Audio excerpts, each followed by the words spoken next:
What's up, friendly neighborhood nerds? Thank you for watching our video. Don't forget to like, subscribe, and ring that bell.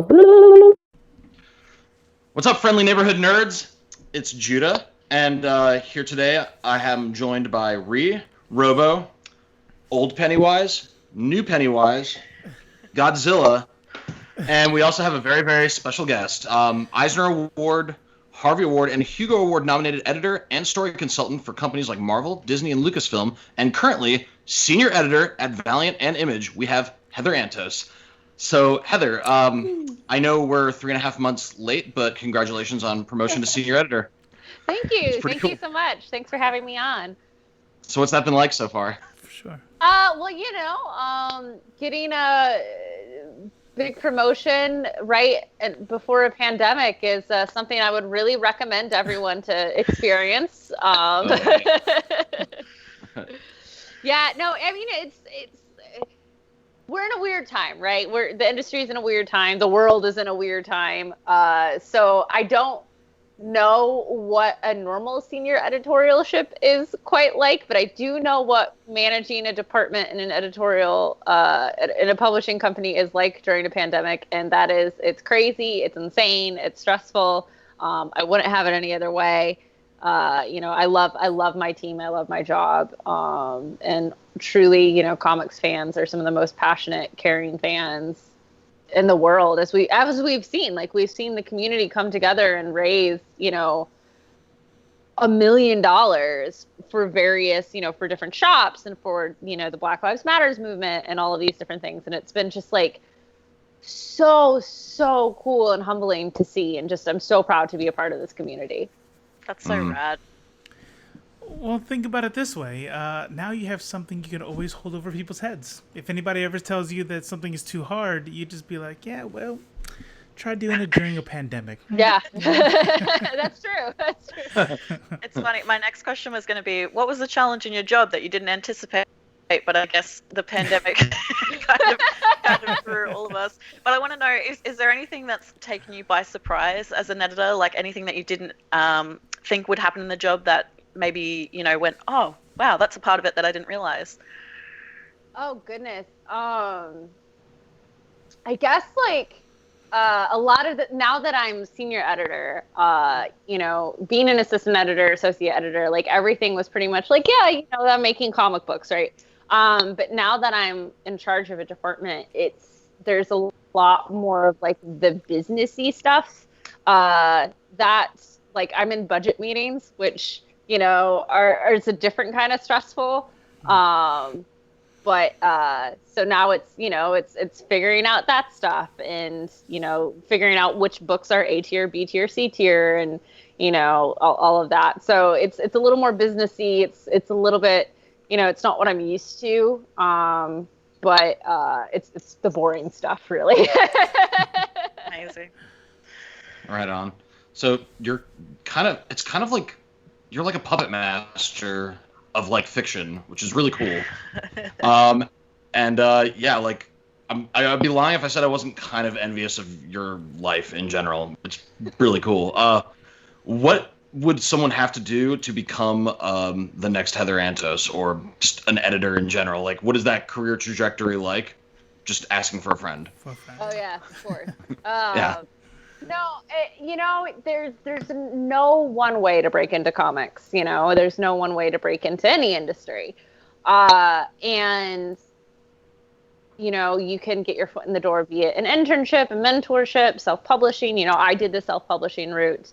I didn't even consider comics as a career path until after I graduated college. I studied film and theater my entire life and waited until the final semester of college to be like, well, that was fun. I don't want to do that anymore, which is great for anxiety. And it was during that time, a friend said to me, it's like, well, you like comics, why don't you do that? And it had never crossed my mind that comics was a possible career path. I grew up in a farm town in the middle of Michigan. That's not really, the writer of Batman doesn't come to school on career day, right? Mm-hmm. Right. And so, once my friend had suggested this, it was kind of like that, oh, holy shit. Of course, this is absolutely makes so much sense in the world. And it just, I kind of just got horse blinders on and reached out to as many people as I could and just started learning everything I can and started self-publishing. And, it's all about, being prepared for the opportunity when the opportunity is in front of you. When Marvel was looking for assistant editors and hiring, like I had the portfolio, I had the resume, look at all the shit that I've done. I'm ready. And like that's the important thing. I always say to people, if you want to make comics, if you want to be a comics creator, then make comics. DC doesn't have an application open to write Batman. That's not how it works. You don't apply to draw Superman. You don't like, yes, you apply to edit Star Wars, but like not really. And so it's, the best education is practice. Yep. Okay. Amazing. That's actually a good segue. I wanted to ask about Star Wars. You've obviously edited a whole bunch of Star Wars titles. And there's just so much, like, I struggle as a fan with the lore to, like, figure out what's still canon, what's not canon. Is there some, like, actual real-life Yoda that you turn to figure out, like, which characters are still alive, which have been reincarnated as half robot? Like, how does that work? Yeah. So there's two fine gentlemen by the name of Pablo Hidalgo and Leland Chee, who are part of Story Group at Lucasfilm. Leland is known as the Holocron. Because he just knows everything. He's insane. He also, I'm sure a lot of it is written down somewhere. But, when I was at Marvel, we collaborated with Story Group often, every single day, literally every single day. Was either emailing or on phone calls. They looked over everything we were doing. They pitched us ideas. We pitched them ideas. We flew out there. We would have meetings at shows. So, it was very much a collaborative experience. But, part of why I got the job working on the Star Wars books was because, Jordan White, my boss, like, he knew I was such a huge Star Wars fan. Right on. Star Wars has been a part of my life since I was 7 years old. And, like, truly a dream come true for me. Like, honest to God, like that, I still can't get over that. Like, that was my job. In high school, you sit at the lunch table on your friends. Oh, wouldn't it be cool if Han Solo did X, Y, and Z? Like, that was my job. I got paid to do that, Cool. and then like it happened, like. That's amazing. We had Kieran on our show a couple weeks ago, and he was telling us that the Lucasfilm people were very, like, amenable to the idea of, like, if you guys had a good idea, they'd be down with you running with it. Yeah, no, they were always super, like, their biggest thing was just like, so long as they're not already doing it somewhere else, or so long as it doesn't, like, contradict the main source. Exactly. Like, we in the comics, we're obviously not going to do, this is the first time Luke Skywalker ever did X, Y, or Z, because it's a huge moment and they're going to want to save that for, like, films or video games or something bigger than that. But you did have Darth Vader find out that Luke was his son in the comics. He did, which is one of my favorite moments in the comics, Mine as well, yes. So at this point, you're pretty much a holocron yourself, yeah? Yeah. It's so it's funny. Like, I didn't realize I was as much of a Star Wars nerd as I was until I was working on Star Wars stuff, because I was so surrounded by Star Wars nerds that it was just, like, normal, like I was the average Star Wars nerd. I knew, like, stuff that, like, whatever. Meanwhile, I had a Star Wars tabletop RPG group where we actually had a map of the galaxy with push pins of different colors to mark, if you were part of the Republic or not. Yeah, like, Right like on. stupid nerd level. And I'm like, stuff, this is normal. Yeah. Yeah. And I get to the office and, I can't remember exactly what it is, but they're, like, talking about, someone's asking about, like, alien species, and I just start, like, Devronian style, like, I just start going down the whole line, and they're just like, what is this? Awesome. Good. Well, the real reason why I ask you, and this can get a little emotional for some people, but so we talk about Boba Fett. What would you say, in your expert opinion, overrated, or underrated? It depends on how you're rating him. This is my thing. Like, everyone's like, Heather, you hate on Boba Fett. I'm like, I don't. If you like Boba Fett, good for you. Like, there's no harm in that. I think Gonk is the coolest droid in all of Star Wars. My thing is just like, everyone's like, Boba Fett's so badass. He's the toughest character in Star Wars. All these things. Like, just admit you like him for the costume. That's it. That's all Well. Yeah. Well, he has a jetpack. All right, right? I like to think of Boba Fett like this. The Darth Vader is second in command of the Galactic Empire, which more than just a country or a planet, we're talking systems, trillions of people are under Darth Vader's command, and yet he still knows about that Boba Fett has a reputation for disintegrating people, which I think speaks volumes about Boba Fett being known galaxy-wide for disintegrations. So that's like one of two things we know about him. That's but we pretty don't cool. know if these were like, oh, he disintegrated people and it was a good thing or a badass thing. Like, The way I see it though is like he tells them not to disintegrate, which means disintegration is a bad thing, which means he knows he fucks up. Exactly. Constantly doing unsanctioned disintegration. Like, how do we know he didn't just trip and bump into a button and disintegrate? Exactly. Yeah. No, like Boba, enough with the disintegrations already. I won't say who, I won't say what exactly, but there was a pitch that was like Boba Fett's origin story of how he got the no disintegrations, and it was the funniest, best Boba Fett pitch I've ever read. But it's just one of those like Lucasfilm would never approve it because it totally undermines, his personality, which I get. But it's just the best. It was like he disintegrated someone on accident and like carried around his arm, and like that's how he got the badass reputation, was an accident, and he's actually a fluke. No, like I personally, like, I think my biggest thing is everyone's like Boba Fett, and I'm like, dude, what about Jango Fett? Jango Fett was so badass that they wanted to clone an entire army out of this guy. That's what I'm saying. Like, I want to know that guy's story, and I want to know why that guy agreed to be cloned too. Like, there's a story there. That's the story I want to know. If they're gonna do a movie or TV show, that's the guy that I want to know. Boba Fett's fine, but there's cooler characters out there. Yeah, for sure. That actor's played the most characters in Star Wars, technically. Yeah. Cool. So, you kind of sit on the wall between the corporate overlords and the creative types. That's like you're right between those two entities. Is that a balancing act? I mean, in a way, sure. I mean, every position is a balancing act. There's politics everywhere, right? Mm-hmm.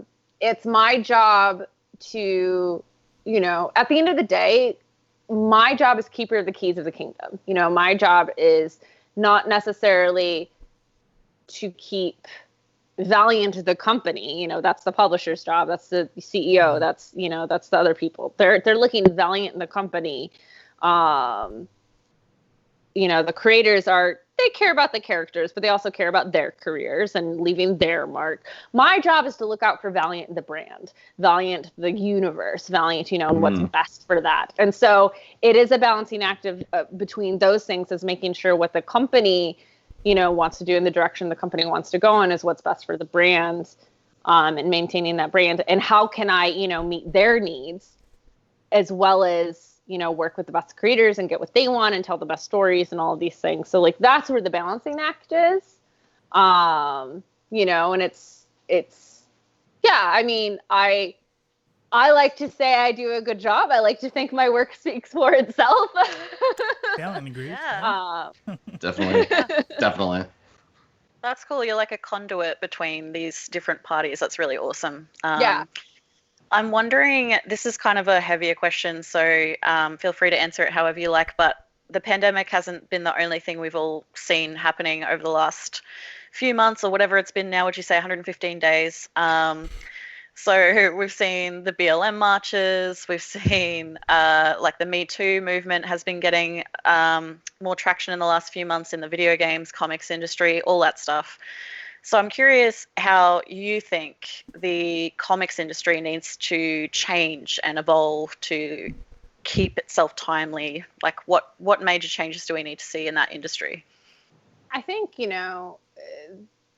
one of the things I've discussed a lot with creators during all of this is I'm honestly really glad that convention season isn't happening this year, because it's giving us a lot of opportunity to reflect and how do we want to come back? What do we want that to look like?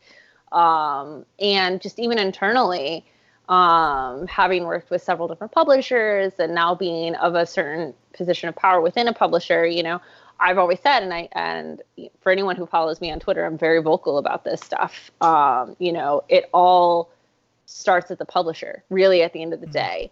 The publishers, no matter how big or small, we really set the tone of what is acceptable within this industry.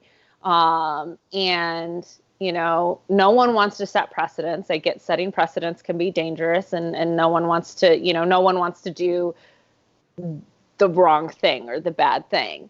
And yes, it does get a little tricky when, not every position is is on staff. Some of it's work for hire, some of it's work for hire with different countries. And it gets, I don't know the legalities of everything. I can only imagine how crazy it is.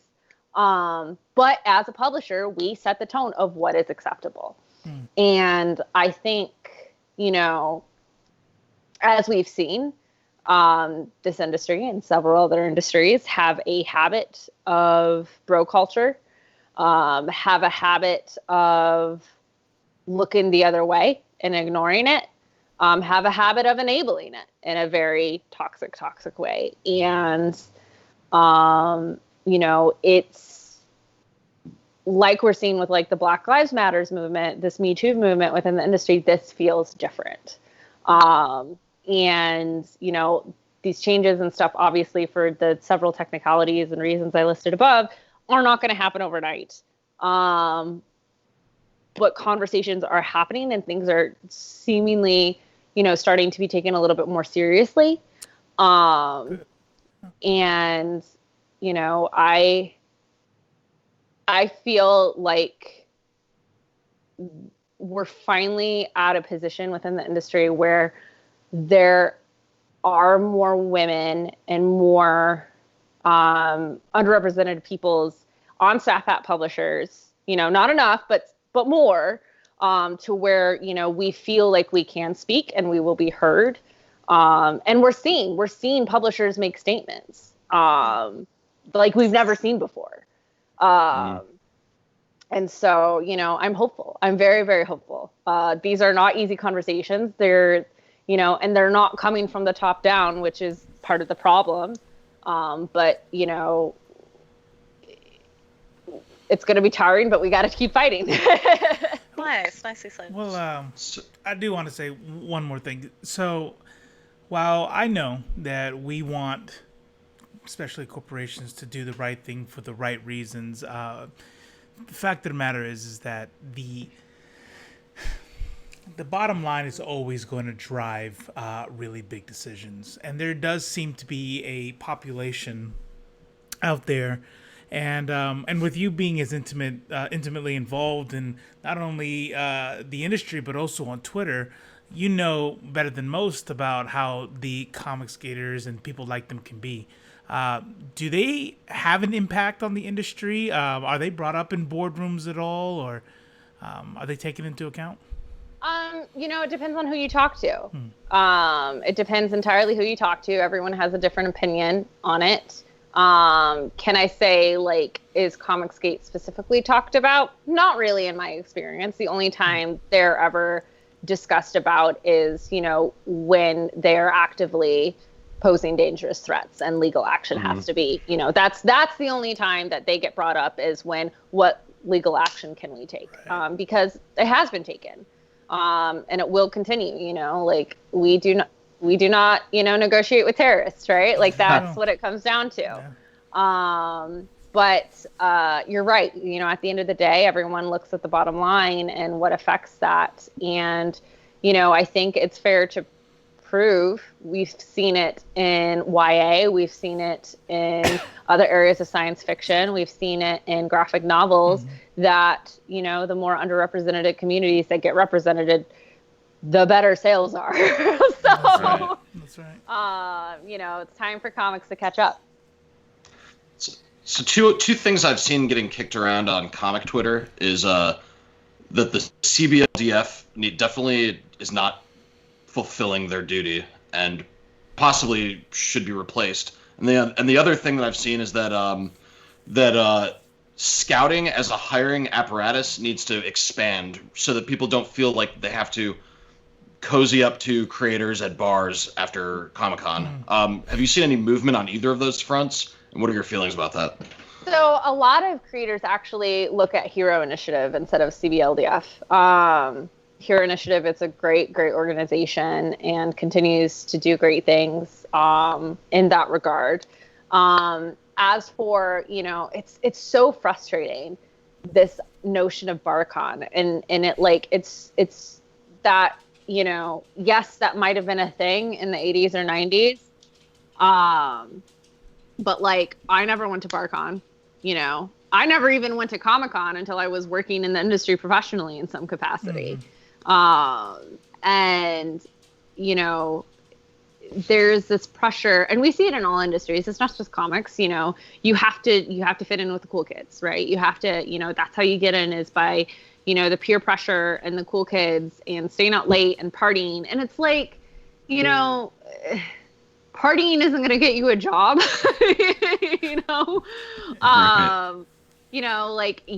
might you meet, a talent manager or an editor? Sure. But you being able to chug 15 beers, I don't think is what's going to get you, on the short list for writing. I know. If only. But it's that culture that I think, I've tweeted about this too, and I talked about this last week on Comics Experiences podcast. I think we need to look at how other organizations and industries run their conventions. ALA holds ice cream socials for networking events. Oh. That's amazing. That sounds outstanding. Who doesn't want an ice cream social? And Comic-Con, I wish my whole life was an ice cream social. Right. And Comic-Cons are so exhausting. No one wants to be at a show for 12 hours and then go to a bar for 6 more hours and then get up and do it again. No one wants that. Everyone hates that. That's how we all get sick. True. And so, it's these conventions. It's frustrating because conventions are seen as both fan gatherings, but also professional events. There aren't professional networking events for comics. We're kind of shoehorned into it at these fan events, at these giant parties. And that's where things need to shift. And that's why, Valiant, we just organized for doing online portfolio reviews. Nice.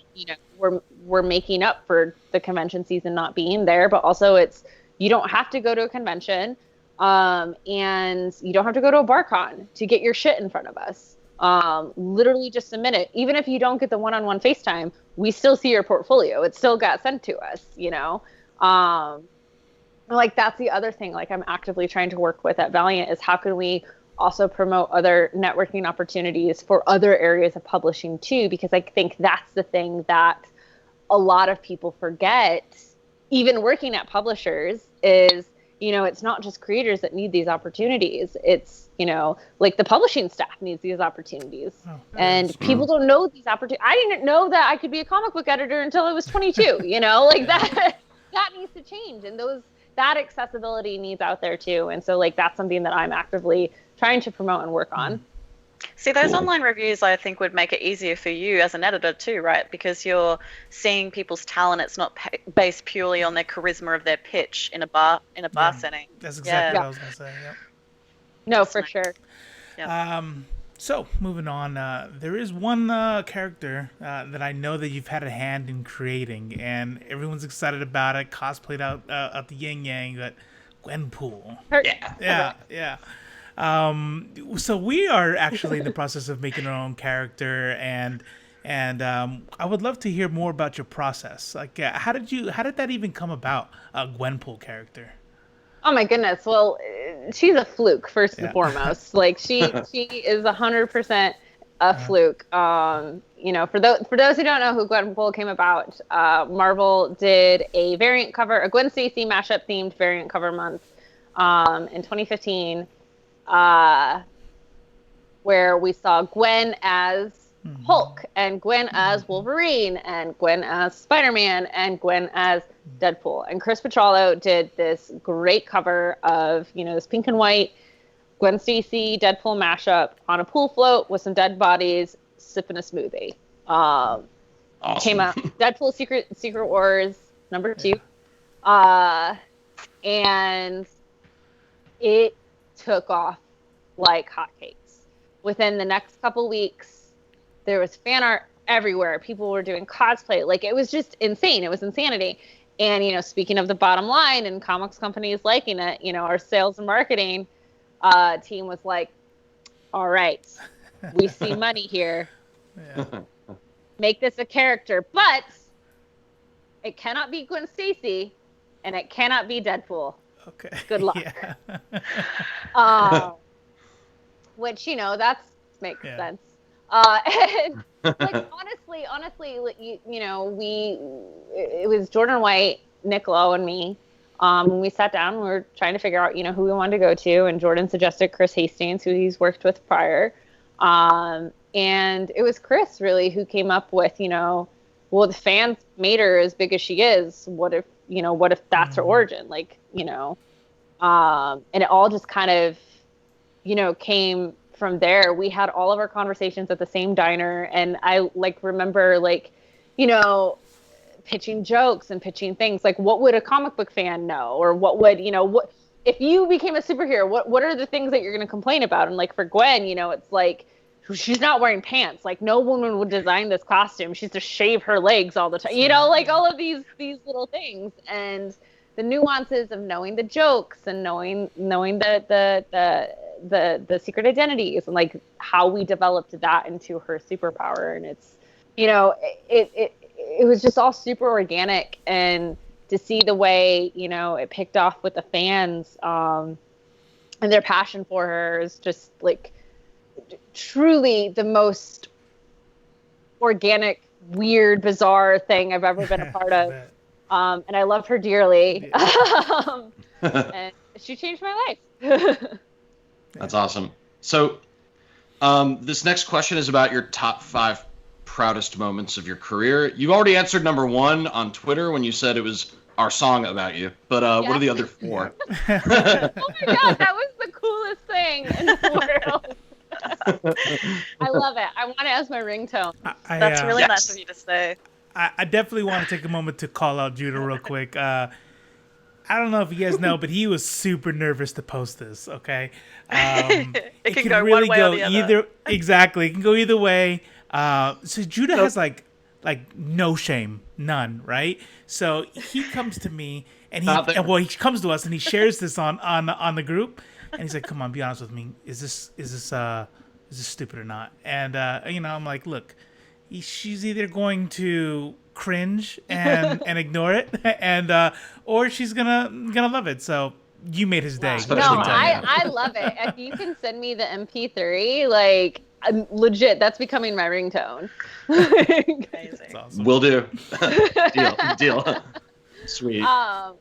Yeah, no, oh God. I mean, Gwenpool, and just seeing like how she's taken off everywhere.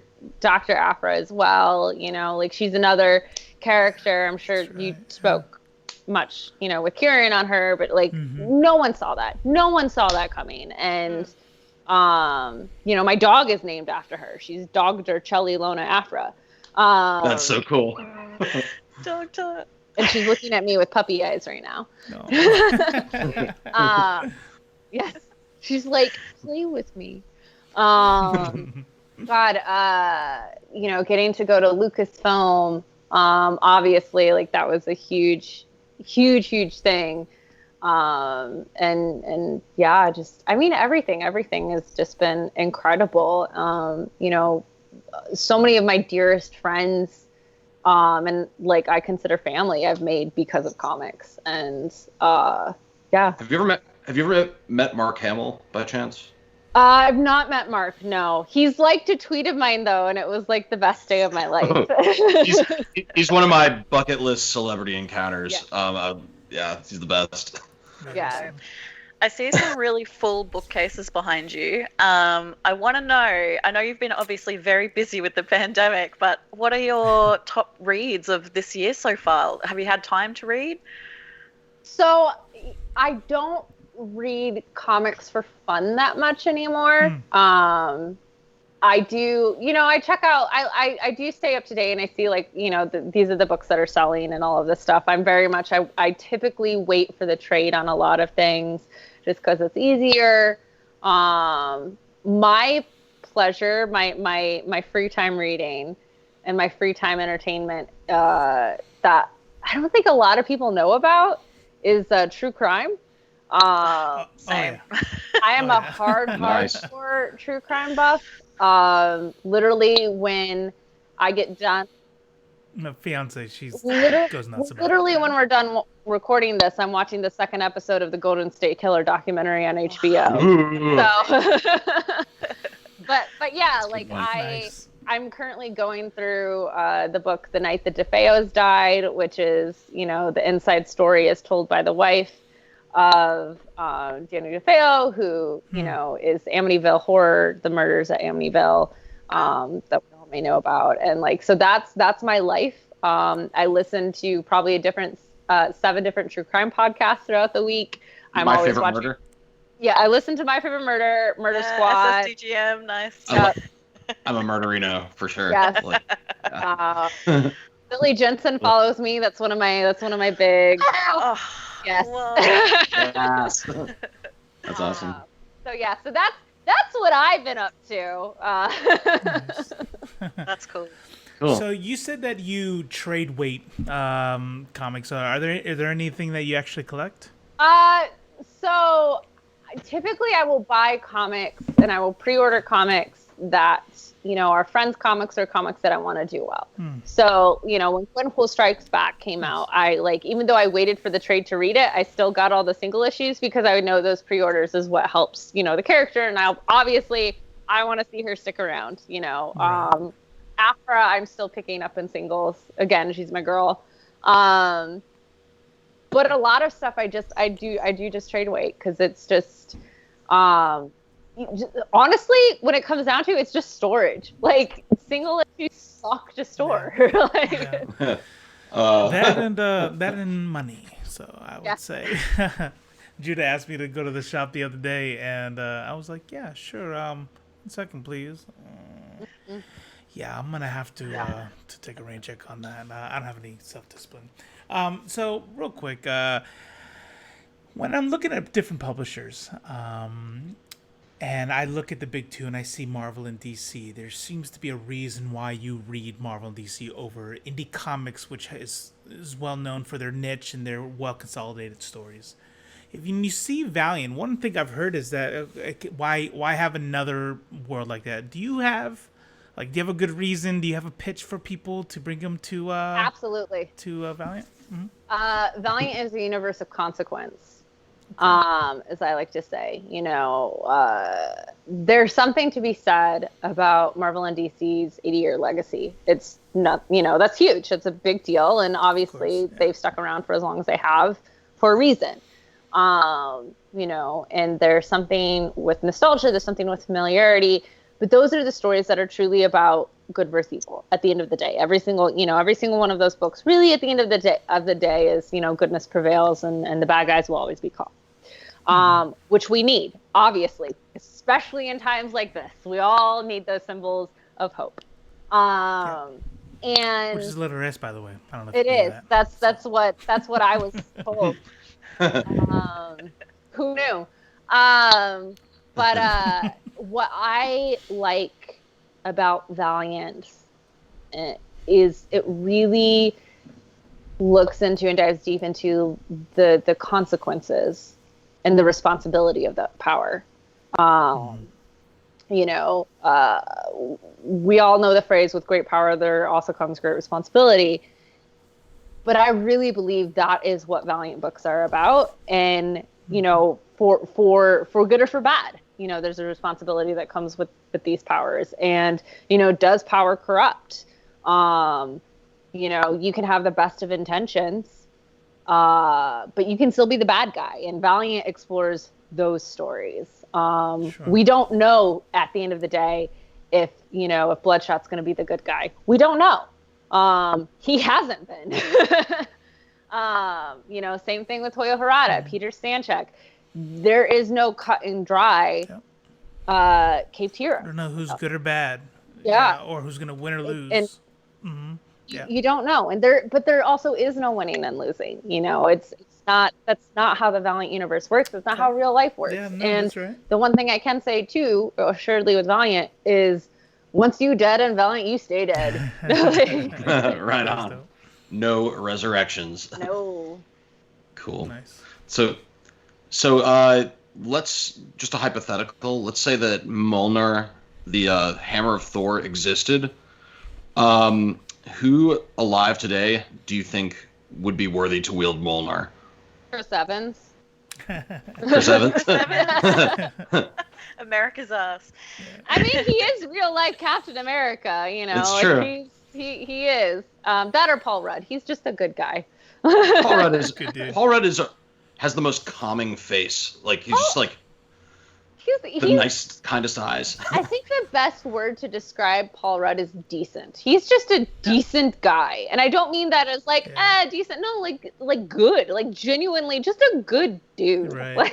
Keanu Reeves. Yes, him too. I love Keanu. I was just having this conversation with my partner.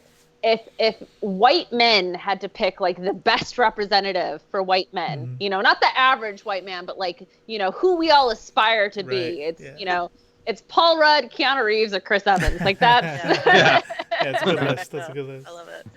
So you mentioned that you're into some true crime stuff. That's dope. I love true crime. I don't know if you've read, so you're watching the Golden State Killer documentary, but have you read Michelle McNamara's I'll Be Gone in the Dark book? Absolutely. Yes. So we should recommend that to people that are into true crime. It's good. I want to know, you mentioned before that you played some like Star Wars tabletop type stuff. Is the dog doing something cute? Yes. Cute. Play with me. What other TV shows, movies, board games are you nerding out on? Like, what can you recommend? Are you playing video games? Is there anything we should know? So I'm about 3 years behind, and I just started Breath of the Wild. What a Nice. joy. That's awesome. Yes, Animal Crossing, obviously, like everyone else.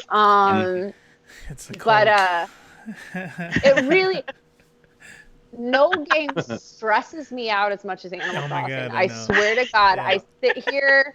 My see it in my my partner fiancé. got it for me. He's like, "I figured it'd be nice and calming and something we could do together." And it makes me so mad, that game. I get so angry.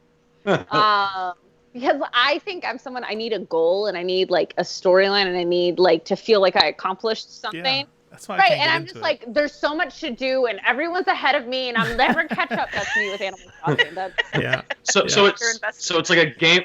Yeah, It's like a game of real life then. yeah. yes, it's terrible. Mylene, she'll sit there stressed out, just like you said. Can you help me out? Everyone's island's better than mine. I'm like, listen, I'm over here dying for my 82nd time on Bloodborne, so I can't. Oh, Bloodborne's so good. No, I just pre-ordered the new Assassin's Creed game. That's like my franchise. Yes, I'm like yes. obsessed. I've played all those games like 20 times. I'm obsessed with them. Nice. Board game, I just got Betrayal Legacy. I haven't started it yet, but I'm very, very excited. It's the hardcore version of Betrayal of House on the Hill, for those that know that game. Okay, cool. And goodness, what else am I doing? Oh, I started teaching myself calligraphy during Very nice. Very during nice. quarantine. Yeah, I've been doing hand lettering and all that fun stuff. So Sweet. So now when you Actual ink?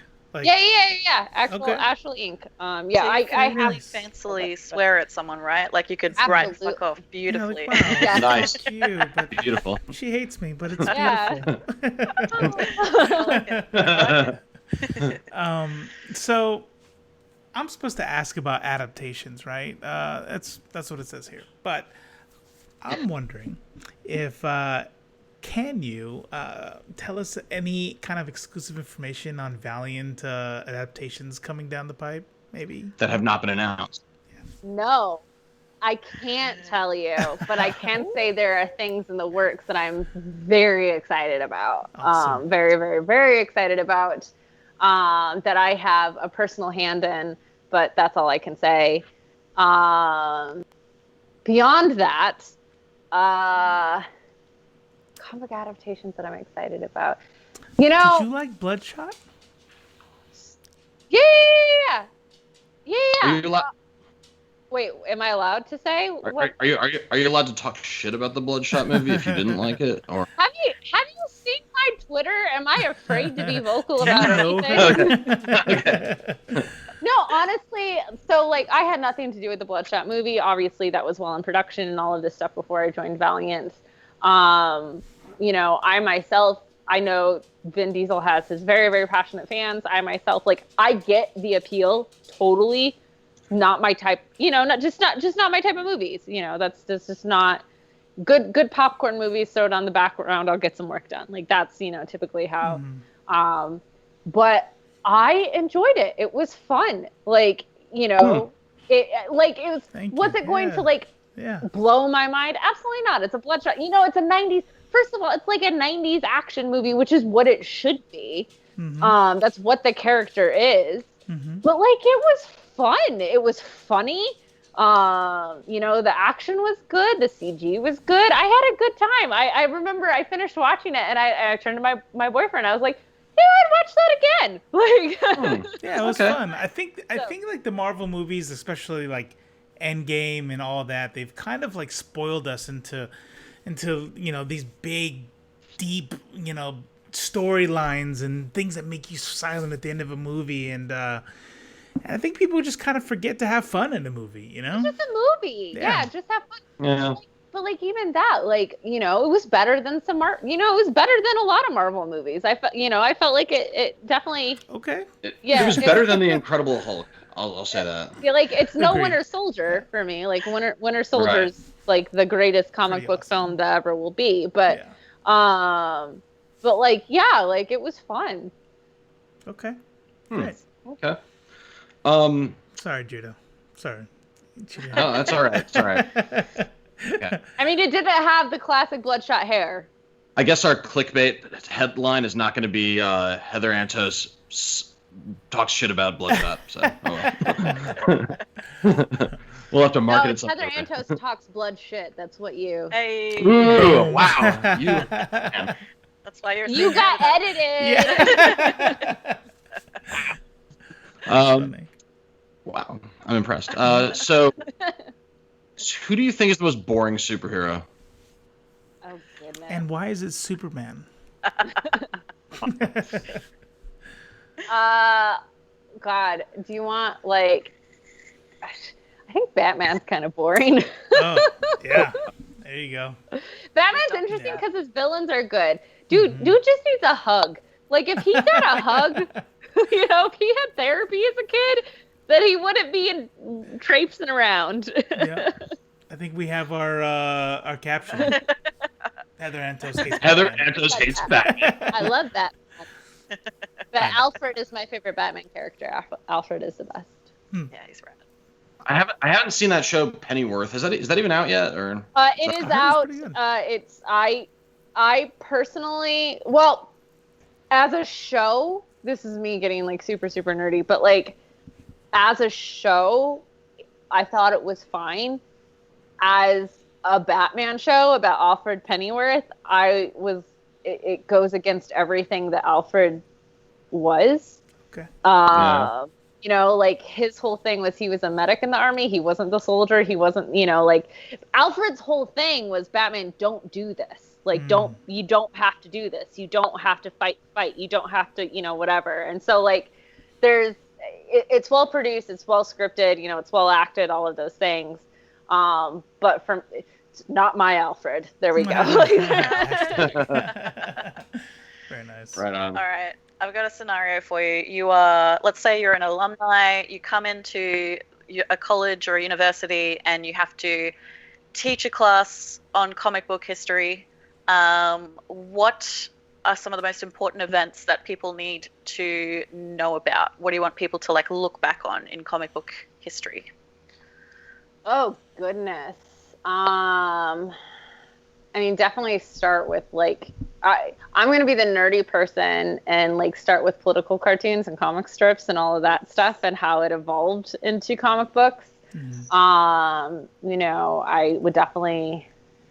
God, I feel so on the spot right now. I'm like this super nerdy person. I'm like, I want to talk about, you know, direct distribution and when DC owned Diamond and when Marvel did their own thing. Like that's you know, that's where I go. That's cool. That's good stuff. Yeah, but you know, like obviously the creation of Wonder Woman, when Neil Adams created John Stewart, which was obviously, you know, a huge deal. You know, the Marvel DC crossovers, when people started offering exclusive contracts and that became a war, and just I think the cultural evolutions between Marvel and DC and the culture wars and all that. Basically, my textbook would be Slugfest, which is, if you haven't read it, it's about the rivalry between Marvel and DC, and it's so fascinating. It's such a good read. Like comic Civil War 101. Yeah, no. It's about their 50-year rivalry, and with Kirby like switching over and Ditko leaving and like. Yeah. No, it goes through all of that, and it goes through like Jim Shooter was in the hospital at 13 when he read a Superman comic, and that's when he literally called up Julie Schwartz at DC and was like, I can do it better. And Julie Schwartz was like, all right, you're writing Superman now at like friggin' 13. Wow. Is that exaggeration? Is that a real story? No, that's real. Holy crap. That's amazing. I really like Jim Shooter, but it seems like he has a lot of enemies in the industry for whatever reason. It's probably backdoor stuff that I'll never really know about, but I don't know. Read Slugfest. I'll check it out. Very nice. Nice. Yeah. Interesting. So, Robo, did you have something else you wanted to ask? Oh yeah, very serious. Yes. Yes, I would. All right. Well, we made this next segment up. Nobody else does this, and it can get a little dark. So, question. Would you rather fight one horse-sized duck or 100 duck-sized horses? I would rather wrangle one horse-sized duck and fly off into the distance. Amazing. Have you seen an ostrich? It'll eat you. I gave that up a long. My college mascot was the emus, so. Okay. Emus. Represent Australia. Didn't you lose a war to emus in Australia? True story. That would be such a majestic comic book. Can you imagine? Like Heather Antos on a horse-sized duck just like flying into the horizon. It'd be a penguin, let's be honest, but. Yeah. Penguin. I was supposed to talk about penguins. I failed. Would you like to tell us about how into penguins you are? Because Pick him off the show. How could he forget that? Yeah. I know. I'll be the third host. I'm sorry. No, it's. Sorry. I don't know how really to describe it. It's like, you know, how I'm sure at least one of you has seen the video of Kristen Bell with sloths when Dak Shepard. Like I'm like that with cries, penguins. yeah. Like I just like they make me so happy. Back when I was at Marvel. Have you seen Down Their Throat? I have. Okay. Just want to make it sure. I've had penguin encounters. Okay. Did you go to Antarctica? No, nothing like that. I wish one day. They're also in zoos, so I don't know. What's a zoo? Oh, But that's what I was gonna say. Look into this. Back when I was at Marvel was walking distance from the Central Park Zoo, and so I would just go on my lunch break and just hang out in the penguinarium. That's so cool. No, the coolest moment of my career, above the song, sorry, was Celebration 2016 in Florida. No, 2017. And I remember, you know, like that's where we got to see the trailer for Rogue One, and getting to be in the room, and I got to meet Anthony Daniels for the first time, and like all of this stuff, and like so these huge Star Wars moments are going on, and I'm meeting all these people, and it's a good time. And I was at a dinner with Story Group, and Charles Soule was there, and John Tyler Christopher was there. For anyone who doesn't know, John Tyler Christopher is an artist who he's most known for doing the action figure variant covers for Marvel and all the Star Wars stuff, but he does all the sculpts for the Marvel Legends action figures. Nice. And so I'm sitting next to him at the dinner, and he's just like, Heather, do you want to see something cool? And I was like, sure. And he shows me the sculpt for the Gwenpool action figure, which I didn't know was happening at this point. This was pre-announcement, and he showed me, and he included her penguin backpack. Yes. And the only reason she has the penguin backpack is because, like I said to the artist, I was like, can her backpack be a penguin? 'Cause I have that backpack. Here's a 20. Yeah, right. Here you go. And when it made it to the toy, I was like, I've done it. Like that's my mark. You can die now, yeah. No, exactly. And like it shows up. I always check in everything, like her penguin backpack, like everywhere. And I'm like, that's me. That's my mark. Yeah. Whenever you see a penguin in a comic, it's probably because of me. There have been, it's so, I love how like people now just associate penguins with me, because it's gotten to a point where I've had artists who I don't work with, who I've never worked with, who work on books that have nothing to do with me, will sneak in a penguin and show it to me. Just for you. That's awesome. There should be That's cool. There should be a Peng Gwen. There already is. Okay, let me, I need to figure out how to turn this camera off. Yeah. So the next step clearly is to create some sort of like Penguin universe in the Valiant, in the Valiant. Oh, we already have. Okay. Do they have superpowers? Not yet. No. We're working up to that. I have my pitch for Penguins of the Valiant universe, where it's an alternate universe. You know how like Howard the Duck comes from like an alternate universe that's all ducks. So I have my pitch for an alternate Valiant universe where they're all penguins. I already have their designs and penguin names all picked out. This isn't a joke. I've actually done this. And this is where we introduce a new villain, and the new villain is named the Red Herring. Interesting. Very nice. That's Very perfect. nice. That's awesome. I guess he's a nice. So, regarding the future of Valiant, can you give us any cool insider shit that people are only going to hear first here and make us go viral? Damn it. Okay. Sorry. How about stuff that has been released recently, and then we can kind of say, you kind of heard it here first. So. I love that. Well, speaking of true crime, like we talked earlier, I did co-create a new character in the Valiant universe. It was originally supposed to come out in April, but obviously COVID stopped comics for a little bit. But it's a book called The Final Witness.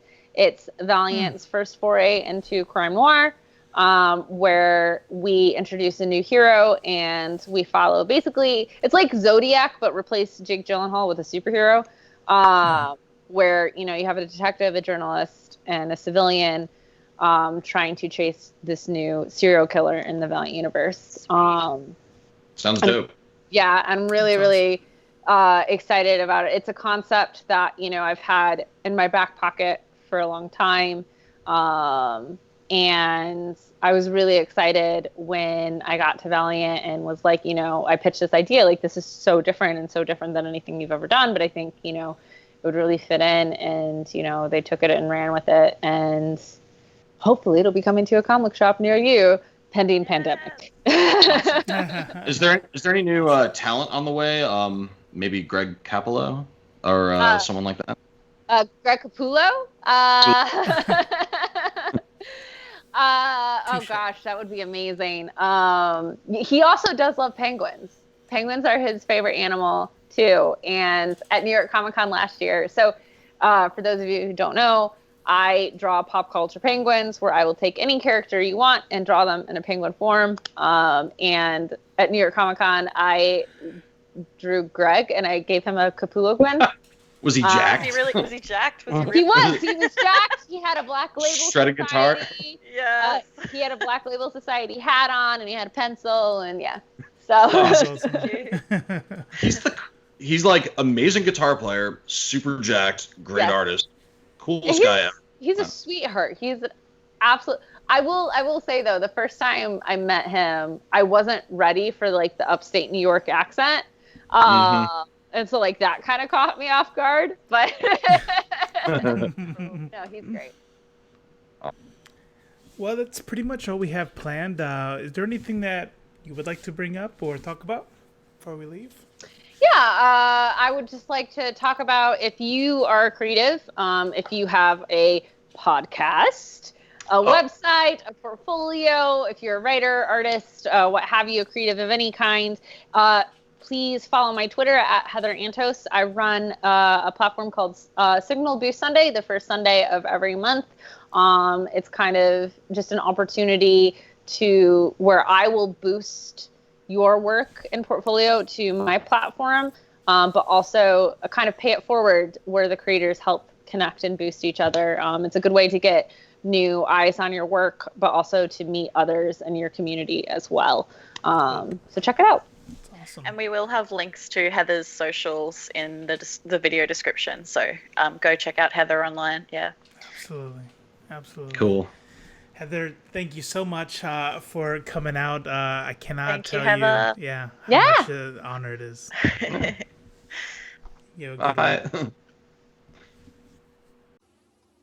Heather Antos is our editor friend. We're glad she's appearing on our show. Her job is really cool. She helped create Gwenpool, and now she's working at Valiant. Nominated for Eisner and Harvey. Also nominated for a Hugo. She's a master of the force. I heard it from a source. And apparently she really likes penguins. She's editing Quantum and Woody. And also The Final Witness. Year of Heroes, Faux Show. And my boy XO. And let us not forget about Shadow Man.